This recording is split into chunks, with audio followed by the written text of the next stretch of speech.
mars 1943, la gendarmerie française tape à la porte d'une maison d'un petit village lorrain. Elle vient chercher un gamin qui a une vingtaine d'années et qui, quelques mois auparavant, s'était engagé pour défendre son pays. Alors évidemment, lorsqu'il est parti, il a été très vite démobilisé en 1942. Et puis lorsqu'il est rentré dans sa région, il est retourné à l'usine où il travaillait. C'était à l'époque l'usine de Pompée. En Lorraine. Alors pour les gens qui ne connaissent pas, c'était une grosse aciérie qui a fourni les aciers et la matière première pour la construction de la Tour Eiffel. Bon, ça n'existe plus maintenant, depuis Mitterrand, c'est fini, tout a été rasé. Et donc, quand il est retourné dans cette usine pour retrouver son poste, un bon Français à l'époque lui a dit « Écoute, t'avais qu'à pas partir ».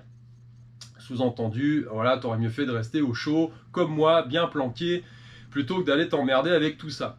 Donc évidemment, comme tout Français de l'époque sans activité, ça pose problème. Et il savait très bien qu'il devait partir à un moment ou à un autre, puisqu'il y avait quand même une petite rafle auprès des Français à l'époque qui étaient en âge de travailler. Et donc, après quelques temps passés dans la clandestinité, il a quand même fini par suivre le mouvement, et c'est donc la gendarmerie française qui est venue chercher un jour mon grand-père, un de mes grands-pères, pour l'emmener au service du travail obligatoire en Allemagne, et donc au service de ceux qui l'avaient combattu quelques mois auparavant. Alors pourquoi je vous raconte ça? Alors, bon, petit aparté, j'ai appris quelques années plus tard, dans mon cursus d'histoire, qu'à l'époque, il y avait à peu près 700 Allemands qui faisaient partie de la Gestapo.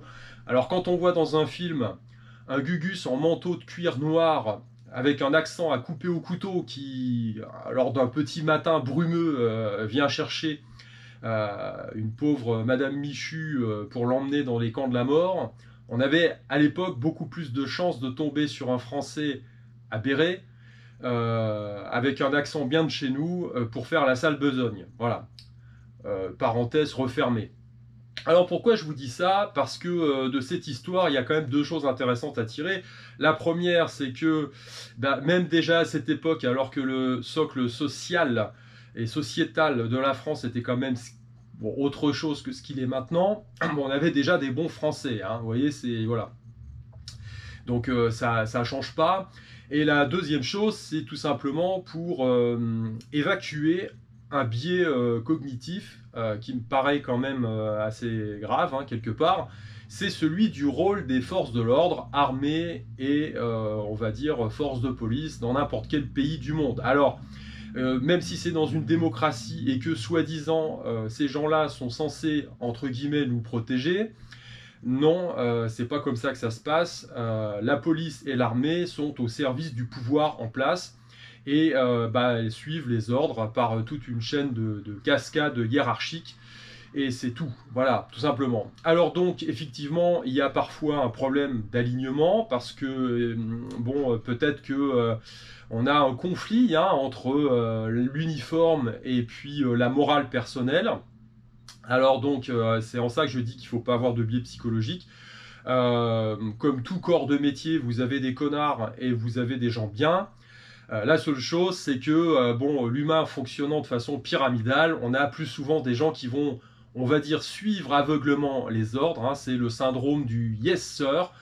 Et puis derrière, vont se dire, s'il y a un petit problème de conscience, eh bien, ils vont effectivement se dire non, c'est pas de ma faute, je suis les ordres, et certains vont aller jusqu'à effectivement croire à cette fable, de se dire non, c'est mon uniforme, je défends le peuple, je défends la démocratie, je défends ceci, je défends cela.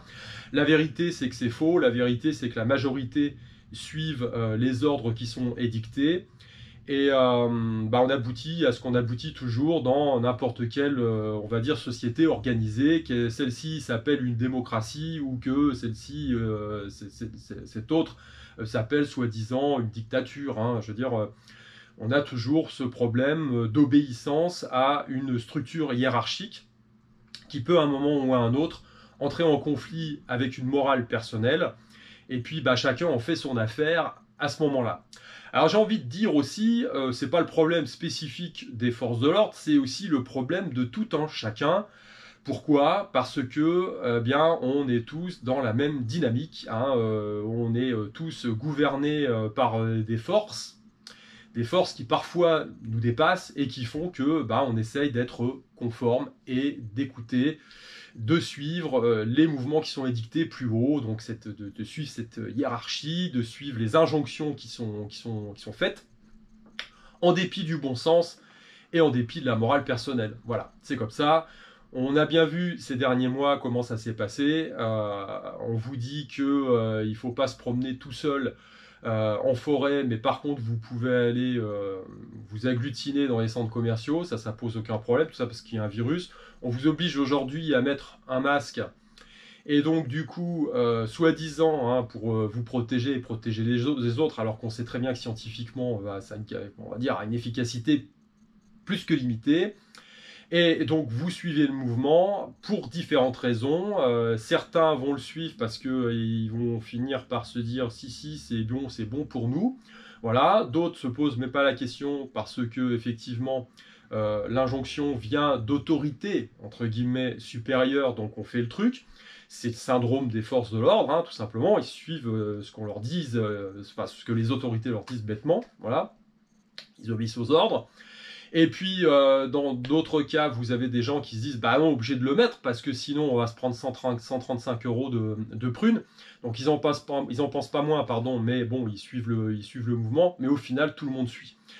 Et donc, j'ai envie de dire, le problème est là. Le problème, c'est qu'on est dans nos sociétés structurées, organisées, de plus en plus, on va dire centralisé, hein, puisqu'on tend, enfin, on voit bien de toute façon qu'il y a la mise en place progressive, puis là ça s'accélère hein, quand même, hein, bien de structure, on va dire d'une structure gouvernementale, comment dire, technocratique et fascisante, on peut pas dire autre chose, hein, et plus ça se centralise, plus ça devient fragile en termes d'efficacité. On a bien vu hein, que l'Europe servait à rien en ce qui concerne la lutte contre la pandémie. Personne n'est d'accord, tout le monde revient à ses, on va dire, à ses prérogatives au niveau de son pays.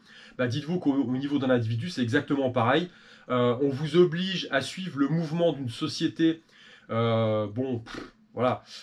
Moi, je pense que on est complètement en situation d'effondrement hein, en termes de valeur, en termes de tout ça. Donc, on marche sur la tête complet et on vous oblige à suivre ce mouvement. Alors, on sait que c'est complètement maléfique, hein, et puis que c'est pas du tout bénéfique pour nous à terme, mais malgré tout, on va suivre ce truc-là parce que c'est la norme, et puis parce qu'on a peur, ou alors parce que, comme on l'a dit à la télé, si on le dit à BF Merde, c'est que c'est vrai. Voilà. Et donc ça crée énormément de problèmes, parce qu'à un moment, quand il y a le retour du réel qui revient, on voit bien ce qui se passe, c'est chacun pour sa gueule en général, et c'est ceux qui sont, on va dire, un peu plus alertés, un peu plus démerdards, qui s'en sortent, hein, avec un peu de chance évidemment, mais qui s'en sortent plus facilement que les moutons qui ont suivi le troupeau bêtement jusqu'au bout. Voilà, c'est comme ça que ça se passe.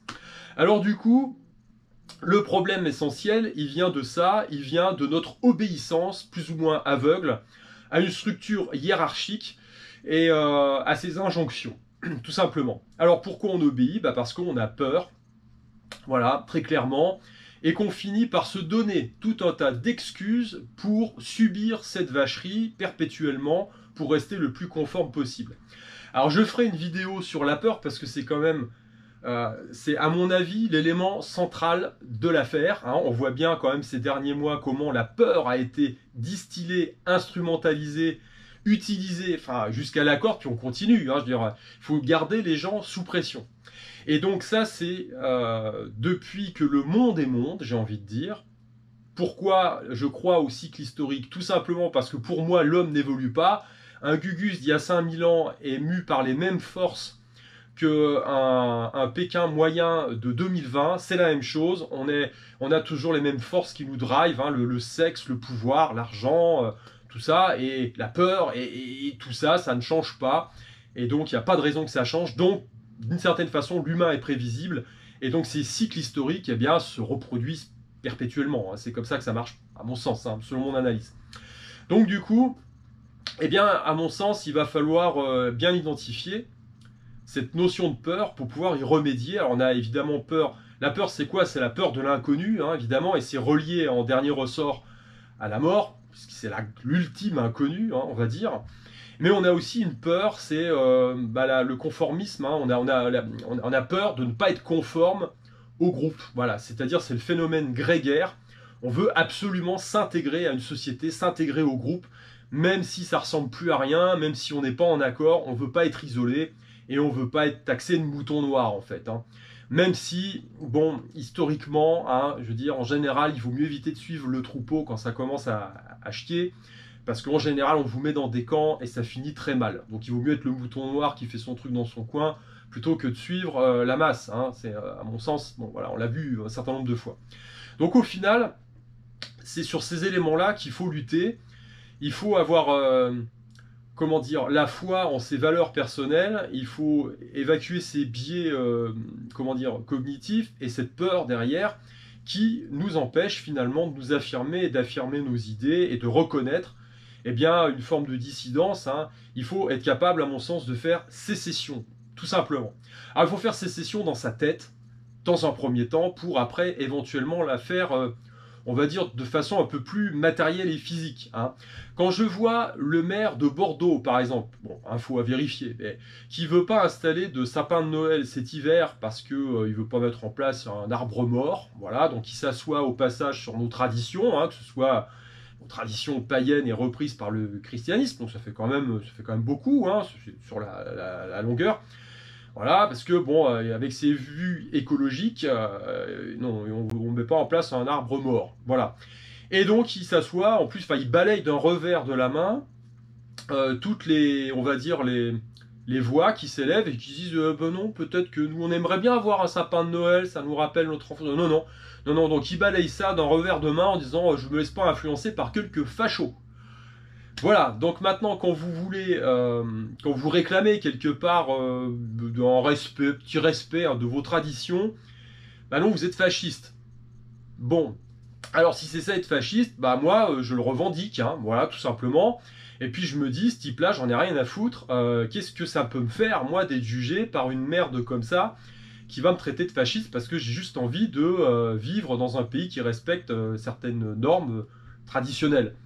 Puis ça va pas bien loin, on parle d'un sapin de Noël quand même, hein. On va pas dire, voilà, on parle pas d'excision, on parle pas comment dire, de rituels sataniques, on parle pas de choses comme ça, je veux dire, on parle d'un sapin de Noël, quoi, je veux dire.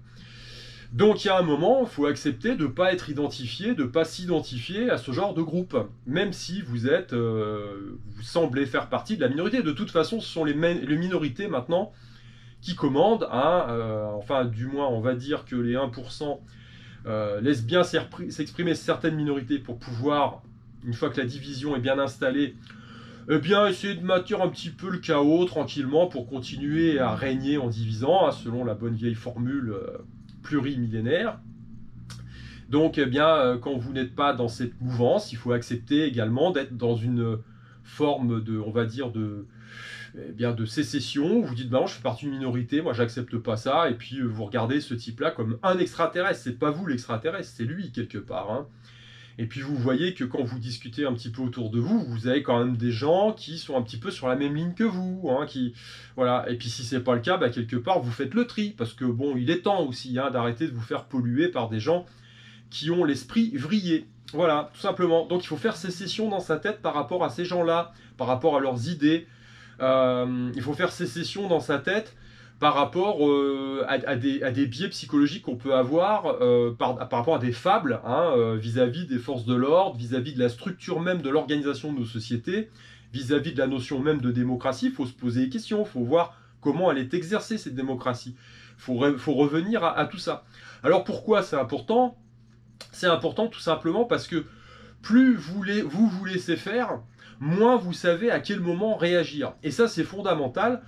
Parce que si je fais une analogie pardon, avec la self-défense, moi quand j'enseigne la self-défense, je vais dire tout simplement, mettez-vous des limites dans votre tête. Et ça c'est super important. Pourquoi? Parce que si vous ne mettez pas de limites dans la tête, le jour où vous êtes pris dans la tourmente de l'action, vous ne savez plus quoi faire. Parce que, comment dire, on va dire que votre esprit reptilien, celui qui va vous permettre de rester en vie finalement dans une situation où il y a rupture de la normalité, va entrer en conflit avec votre esprit civilisé, avec la propagande que vous aurez subie tout au long de votre vie, depuis votre naissance, en fonction du lieu géographique dans lequel vous êtes. Et si vous avez été élevé chez des gauchistes, ça va poser problème. Parce que vous ne pourrez pas, à un moment donné, laisser libre cours à votre instinct de survie, parce que vous allez être pollué par tout un tas de trucs. Vous allez être pollué par le fait de vous dire « Ah bah oui, mais la réponse doit être proportionnelle à l'attaque, ceci, cela », mais là, vous êtes déjà mort. Voilà, donc il faut vous mettre la limite dans votre tête, tout simplement. Vous dire « Voilà, ma limite, c'est celle-là, la limite est franchie ». Eh bien, vous avez la réponse à ce moment-là. C'est à vous de répondre. Hein. Voilà, chacun fait son truc. Mais la liberté, elle doit s'exprimer à travers ce prisme-là, parce qu'en regard de ce que vous ferez, il y aura forcément des conséquences. Mais il faut accepter ces conséquences. C'est-à-dire que si vous faites agresser et que vous ne répondez pas, vous risquez d'y rester. Voilà, donc ça, c'est une conséquence directe. Maintenant, si vous répondez et que vous blessez dangereusement votre agresseur, vous aurez d'autres conséquences. C'est-à-dire, c'est la justice du pays dans lequel vous êtes, c'est une justice de gauchiste, vous irez, c'est vous qui serez condamné. Donc ça, il faut le savoir aussi dès le départ. Et il ne faut pas pleurer. Là, je vois, j'ai vu dernièrement ce fait divers où ces retraités se sont retrouvés porte close devant leur maison de vacances parce que la maison était squattée. Et puis, finalement, les forces de l'ordre n'étaient pas à leur service, hein, parce qu'ils étaient au service de la loi, et la loi dit que c'est le squatteur qui a raison, et monsieur, madame repartent chez eux, entre guillemets, la queue entre les jambes, et ils trouvent drôle. Bah oui, mais non, il n'y a pas à trouver drôle, parce que si vous êtes dans un pays qui favorise ce genre de choses, c'est pas extraordinaire, exceptionnel. C'est la norme. C'est la norme. Alors même si c'est complètement con, d'un point de vue moral et que ça ne vous convient pas, il ne s'agit pas d'être loi blanche qui a vécu pendant 20 ans le nez dans le sable, avec les fesses tendues à l'extérieur, un peu dilatées au passage, et puis à un moment où vous êtes touché, vous redressez la tête et vous vous dites « Merde, ça me tombe dessus, c'est quand même pas normal ». Bah ouais, c'est pas normal, c'est pas moral, c'est tout ce que vous voulez, mais en attendant, c'est légal, c'est comme ça. Voilà. Donc, il faut être vraiment au clair avec tout ça. Et une fois que vous savez dans quel environnement vous êtes, eh bien faites sécession. Déjà dans un premier temps dans votre tête, c'est-à-dire, voilà, maintenant que je sais, j'ai plus de biais par rapport à ça. Et vous devez répondre à d'autres questions. L'autre question, c'est si la loi s'oppose à ma morale personnelle, qu'est-ce que je fais? Il faut peut-être trouver la limite à ce moment-là. Je sais pas, moi, si là, vous envoyez vos enfants à l'école avec des masques, c'est pas bon pour leur santé, peut-être que la limite n'est pas encore atteinte. Est-ce que demain, si on vient les chercher chez vous pour les vacciner de force, est-ce que la limite, là, sera atteinte? Et à ce moment-là, qu'est-ce que vous ferez? La question, elle reste posée. Et si vous décidez d'agir d'une façon ou d'une autre, eh bien, à ce moment-là, il faudra que vous vous heurtiez à deux choses importantes. Si vous avez fait sécession dans votre tête auparavant et que vous avez posé vos limites, eh bien, il faudra à nouveau lutter contre la peur, qui prendra évidemment, on va dire, deux aspects. Hein. C'est la peur de l'inconnu et sa logique ultime, c'est-à-dire la peur de la mort, parce que vous pouvez être conduit jusqu'à cette extrémité aussi. Par exemple, quand vous êtes agressé, il faut accepter, si vous rentrez en combat, de peut-être à un moment devoir mourir. Mais bon, de toute façon, on finit tous par mourir un jour ou l'autre. Hein. Mais parfois, même si vous ne répondez pas, vous risquez de mourir aussi. Donc, bon, le dilemme, il est un peu facile à répondre. Et dans le deuxième cas de figure, par rapport à cette peur aussi qu'il va falloir affronter, il faudra aussi affronter le regard de l'autre, c'est-à-dire le regard de la société dans laquelle vous vivez. Et accepter de se dire je fonctionne selon ma morale personnelle plutôt que de suivre une injonction officielle, quelle qu'elle soit. Voilà. Et ça, ce genre de questions, eh bien, elles me semblent fondamentales et c'est à chacun d'y répondre. Moi, je ne me permets pas de vous donner des réponses toutes faites par rapport à ça. C'est pas mon rôle. J'essaye juste de vous éveiller à un certain nombre de concepts et de choses importantes, des choses auxquelles il faut répondre. Et pour reprendre mon analogie avec la self-défense, cette limite que vous vous posez, vous ne la posez pas lors de l'agression. C'est pas possible, c'est pas comme ça que ça marche, parce que vous ne saurez pas. Parce que quand on vient vous emmerder, on va vous insulter, vous allez dire bah c'est qu'une insulte, c'est pas grave. Après on va vous mettre une baffe, puis vous allez dire ouais mais bref, au final il n'y a pas mort d'homme, c'est juste une baffe. Tout à l'heure il m'a poussé, j'ai pas réagi. Mais je vous pose la question, à quel moment vous réagissez maintenant? Parce qu'il peut y avoir escalade dans la violence très très rapidement, et comme vous n'avez pas posé de limite, pour vous éviter justement de penser, parce que quand vous êtes dans une situation de survie, il va pas falloir utiliser au moment de l'instant T la réflexion. C'est pas la réflexion qui va vous permettre de vous sortir de la situation. C'est ce qui vous a permis d'être en vie depuis des milliers d'années, quelque part, qui a été transmis génétiquement. Donc c'est un peu cet esprit reptilien. Donc, il va falloir, à un moment, couper le cerveau pensant, intelligent, intellectuel, pour pouvoir laisser s'exprimer, on va dire, la bête qui est en vous. Hein. Donc, et ça, vous ne pouvez pas le faire. En tout cas, c'est pas forcément conseillé. C'est conseillé d'y réfléchir avant, justement, pour pouvoir vous évacuer de la tête ces millièmes de secondes qui font toute la différence, en fait. Voilà. Eh bien, écoutez, je vous laisse avec tout ça, et puis je reviendrai vers vous avec une autre vidéo, eh bien, justement, sur la notion de peur. Allez, je vous dis à plus. Ciao, ciao.